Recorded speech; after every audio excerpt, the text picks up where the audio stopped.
Alors j'avais calculé moi, à titre personnel, pour le Priorix, et c'était le risque d'avoir un effet secondaire, n'importe lequel, sauf la fièvre et la douleur au point d'injection, c'était entre 0,5% et 5%. Mais n'importe lequel, ça peut être une convulsion, ça peut être une méningite.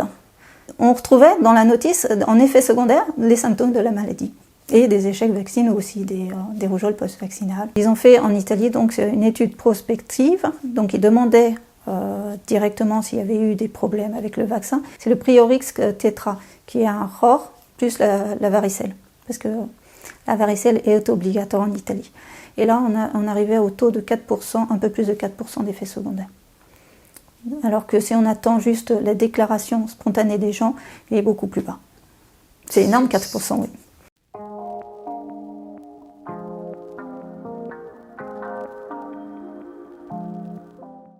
Pour tout renseignement sur un vaccin, je vous conseille de voir les notices. J'en ai imprimé quelques-unes ici. Mais vous les trouvez facilement sur Internet et je vous conseille de les lire et de les montrer à votre médecin parce que même lui, parfois, il ne sait même pas quels sont les effets secondaires possibles. Les contre-indications aussi.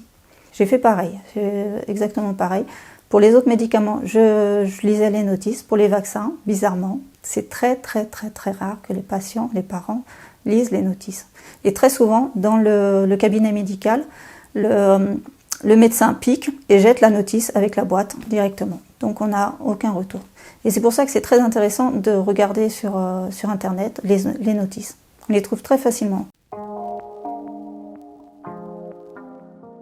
Les textes de loi indiquent qu'il y a une prise en charge des effets secondaires, mais par rapport au vaccin obligatoire.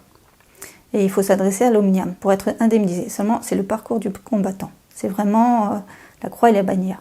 Il y a une infirmière pour un vaccin obligatoire, elle a mis 20 ans pour être reconnue, avoir des problèmes par rapport à l'hépatite B qu'elle a reçue parce qu'elle était obligée de faire par rapport à son travail. 20 ans de procédure pour être reconnue et indemnisée, c'est long, c'est extrêmement long. Alors par contre, pour les vaccins non obligatoires, ce n'est pas l'ONIAM qui gère. S'il y a un accident, c'est le patient qui doit assumer. Il n'y a pas d'indemnisation, l'État n'indemnise pas du tout. Le médecin non plus, il ne sera pas tenu responsable. Le patient qui devra vraiment se battre pour montrer qu'il y a un problème. Pour un enfant qui a 6 ans, si on lui fait le ROR, il n'est pas obligatoire pour lui. S'il y a un effet secondaire grave, eh bien, il n'y aura pas d'indemnisation de la part de l'État. Malheureusement, c'est un peu plus complexe. Même quand on vient et qu'on dit à un médecin que le vaccin nous a fait ceci ou cela, le médecin il a tendance à dire que c'est une coïncidence. Donc il peut avoir un lien de cause à effet, mais comme il refuse de le faire, je conseille d'ailleurs au patient de déclarer lui-même sur Internet les effets secondaires qu'il peut ressentir, de les déclarer lui-même. Il y a un site dédié, donc l'Agence nationale pour la sécurité du médicament.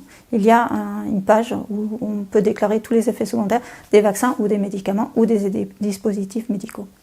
Vous pouvez consulter les notices et les textes de loi sur Internet.